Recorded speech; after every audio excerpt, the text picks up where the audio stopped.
Good morning, everyone. Once again, I am here in front of you with the 15th lecture of chapter Solid State.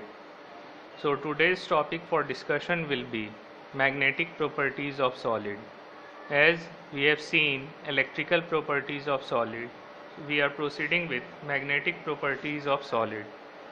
So, let's begin with the first line.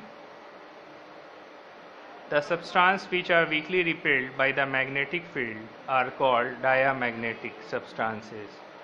So, whom we call diamagnetic substances? So, if the magnetic field is brought near the substance and if that magnetic field is weakly repelled, then such type of substance are called diamagnetic substance. Examples of such substance will be titanium dioxide TiO2, NaCl, benzene C6H6, etc. Diamagnetic arises when all the electrons are paired.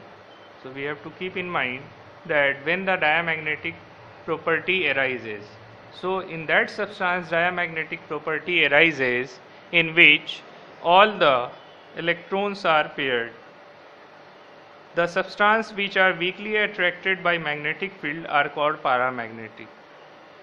So another property of such substance, paramagnetic substances. So in diamagnetic substance they are weakly repelled by the magnetic field, but in paramagnetic substance they are weakly attracted by the magnetic field. So that is the difference between paramagnetic and diamagnetic substances.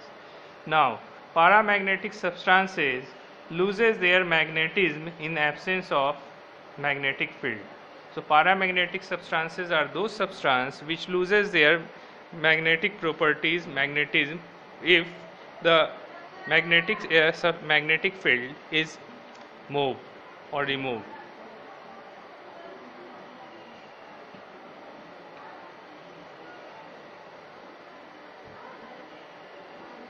Now magnetism of magnet field is removed. So examples of paramagnetic substances are TiO, VO2, vanadium dioxide, O2, copper ion Cu2 plus, Fe3 plus, CuO, etc. So these are the paramagnetic substance example. The substance which are strongly, now the third one, the substance which are strongly attracted by the magnetic field are called what? So they are called ferromagnetic substance. So such substance which are strongly attracted by the magnetic field are called ferromagnetic substance. So first one was the substance which are weakly repelled by the magnetic field are called diamagnetic. Second one, the substance which are weakly attracted by the magnetic field are called paramagnetic substance. Second one, and we have the third one, the substance which are strongly attracted by the magnetic field are called ferromagnetic substance. Ferromagnetic substance show permanent magnetic field even in absence of magnetic field. So if the magnetic field is removed, ferromagnetic substance retain their magnetic property, but paramagnetic substance loses their magnetic property if the magnetic field is removed. Examples of ferromagnetic substances are Faconi, iron, cobalt, nickel, chromium dioxide, CrO2, etc. Now next one is fourth one, that is the property of third one only. Ferromagnetism arises due to spontaneous alignment of magnetic moment in the same direction. So it is said that if the alignment means they comes if the direction arrow is mentioned, their direction arrow is there, so all will align in the same direction, then ferromagnetism arises. Spontaneous alignments, all the magnetic moment substances will acquire in same direction. So such types of property is shown by ferromagnetism. Next one is, that is the fourth one, anti-ferromagnetism, just opposite of ferromagnetism. So anti-ferromagnetism arises due to alignment of magnetic moment in opposite direction. So if they are aligned in the same direction, then they are called ferromagnetism. If magnetic moment is aligned in opposite direction, then they are called anti-ferromagnetism. and result in zero magnetic moment. So magnetic moment and dipole moment, two types of things are there. So dipole moment is used to get the value in dBi, while magnetic moment value depends on the number of unpaired electron present in any substance. So with the help of that we calculate the magnetic moment. So in antiferromagnetic substance the value of magnetic moment comes 0. Examples of antiferromagnetism are manganese oxide MnO, manganese dioxide MnO2 and Mn2O3 are the example of antiferromagnetism. Now the last one is ferrimagnetism. So whom we call ferrimagnetism. Ferrimagnetism arises due to alignment of magnetic moment in opposite direction, results in net magnetic moment. All the magnetic moments are aligned in opposite direction, but still there is net magnetic moment. Magnetic moment is not zero like that in case of antiferromagnetism it was zero, but in case of ferrimagnetism it will be something, net magnetic moment. Example of ferrimagnetism is Fe3O4, M2 plus metal ions Fe2O4. In case of M2 plus it can be magnesium 2 plus, copper 2 plus, zinc 2 plus. Now ferromagnetism and ferrimagnetism substances can change into permanent paramagnetic substances at higher temperature due to randomization of spin. So ferromagnetism substances and ferrimagnetism substances can be changed to paramagnetic substances at higher temperature. So at higher temperature we can change ferromagnetic and ferrimagnetic substances to paramagnetic substances. What will the reason? What happens when we heat at high temperature? Due to randomization of spin. Spin either in clockwise or anti-clockwise it gets changed, that leads to the changing of ferromagnetic and ferrimagnetic substances into paramagnetic substances. So till here we have seen all the properties of magnetic properties, all the 5 magnetic properties arises in solid. Now we are going to see the last property, that is called dielectric property. Dielectric means the two poles, positive or negative, which arises. So let's see dielectric property. A dielectric is a substance in which an electric field gives rise to no net flow of electric charge. The electron in dielectrics are tightened held by individual atoms. So a dielectric substance in which an electric field, so here comes electric field, give rise to no net flow of electric charge. So electric charge will not flow from dielectric substance. So dielectric is a substance in which electric field give rise to, if the electric field is applied, then there will be no flow of electric charge. The electrons in dielectrics are tightly held by individual atoms. So electrons are, if the electrons are bounded, they are not movable. It means there will be no flow of electric charge. So therefore electric charge doesn't flow. So that is called dielectric substance, and the property is called dielectric properties. So now we'll see what is dipole.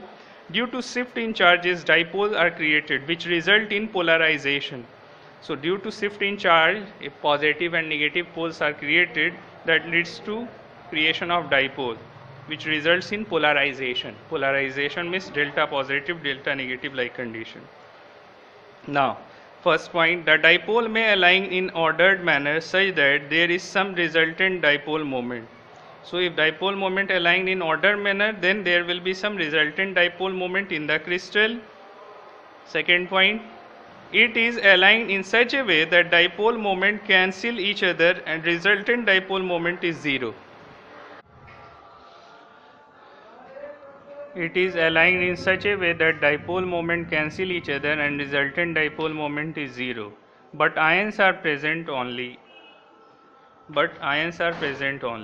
So dipole, we have seen the two conditions which can leads to the creation of dipole moment to be zero, or there is some net dipole moment. So if dipole moment aligned in ordered manner, dipoles are aligned in ordered manner, then resultant dipole in the crystal, some resultant dipole moment will be there in the crystal. If dipoles moment cancel each other, then resultant dipole moment is zero, but ions are present only. But in that case, ions can be present. Depending upon the alignment of dipole, the properties of crystals are.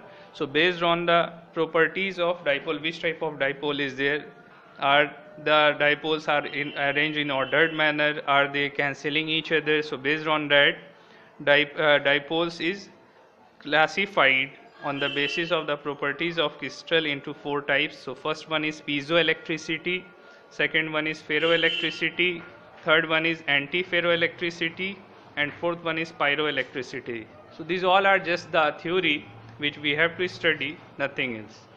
So first one is piezoelectricity, the crystals in which dipoles may align in an ordered way. So they are aligned in ordered way having some dipole are referred to as piezoelectrices.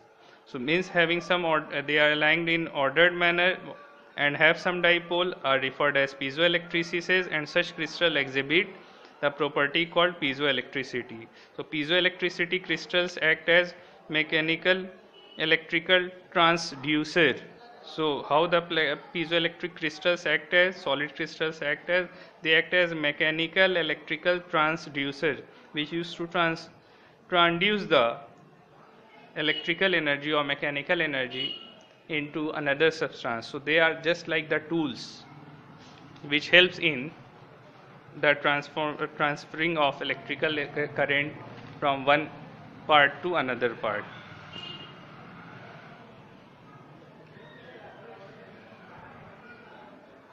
Now, when these crystals are subjected to a pressure or mechanical stress, electricity is produced. So, when this, if the pressure is applied on these types of crystal, piezoelectric crystal, then electricity is produced. These crystals are used as pickups in record players. So, in the record players, they are used as a part called pickups by the application of pressure. So when the pressure is applied in the record players, the pickups works. Strain gauge, so they act as a strain gauge. Sonar detector, so in the oceans we used to detect the sound or something with the help of a gadget called sonar. So they used to detect the things inside the oceans. Phonographic picks. Examples of piezoelectricity are titanates of barium, lead zirconate, PbZrO3, and ammonium dihydrogen phosphate, NH4H2PO4, and quartz. So these all are the example of piezoelectricity as they show the property of piezoelectrices. Next one is ferroelectricity, the solid in which dipole are spontaneously aligned in a particular direction, even in absence of electric field, are called ferroelectricity. So if in ferroelectricity dipoles are aligned spontaneously, means by itself, spontaneous aligned in particular direction, if the electric field is not present even, then it is called ferroelectric substances, and phenomenon is called ferroelectricity. Direction of polarization in these substances can change by applying electric field. So polarization direction can be changed by applying electricity. What will be the example? So examples of ferroelectricity are barium titanate, BaTiO3, sodium phosphate tartarate, that is also called Rochelle salt, ROCHELLE, Rochelle salt. Potassium dihydrogen phosphate, formula is KH2PO4. So these are the ferroelectric substances example. Ferromagnetic substances are grouped into small regions called domains. So you have to keep in mind that ferromagnetic substances are grouped into a small region called domains. That can come in the fill in the blanks of one word, whom we call domains. So ferroelectric substances are grouped into a small region called domains. Now third property is antiferromagnetism. Antiferromagnetism. What is antiferromagnetism property? So If the alternate dipoles are in opposite direction, then the net dipole moment will be 0. So if the alternate dipole, one after the another, they are in opposite direction, aligned in opposite direction, one in clockwise, another one is in anti-clockwise direction. In that case, the crystal is called anti-ferroelectricity, and the phenomenon is called anti-ferroelectricity.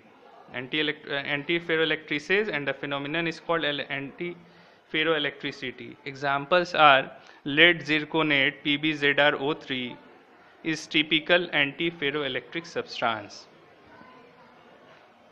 Now coming to the last topic, pyroelectricity. Some of the polar crystal when heated produce a small electric current. This phenomenon is called pyroelectricity. So when some polar crystals when heated they produces electric current, this property is called pyroelectricity. Superconducting material. What is superconducting material? So superconducting materials are those which offer no resistance to passage of electricity. So they are the material which do not offer any resistance to the electricity.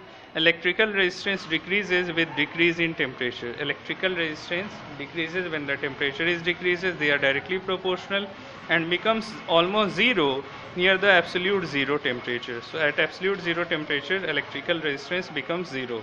Most metal becomes superconducting at very low temperature. So most of the metal are superconductor when the temperature is low, that is nearby 2.5 Kelvin.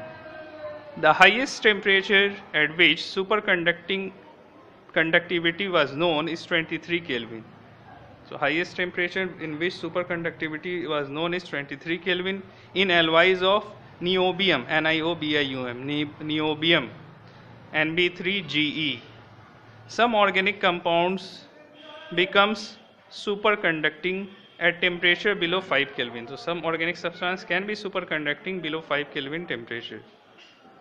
Some complex metal oxides passes superconductivity at high temperature. Some metal oxide passes this superconductivity process at high temperature. Superconductors are used in electronics, building magnets. In building magnets we use superconductors, power transmissions, levitation, transportation, train which moves in air without rails. So these all are the examples of superconductors and where they are used.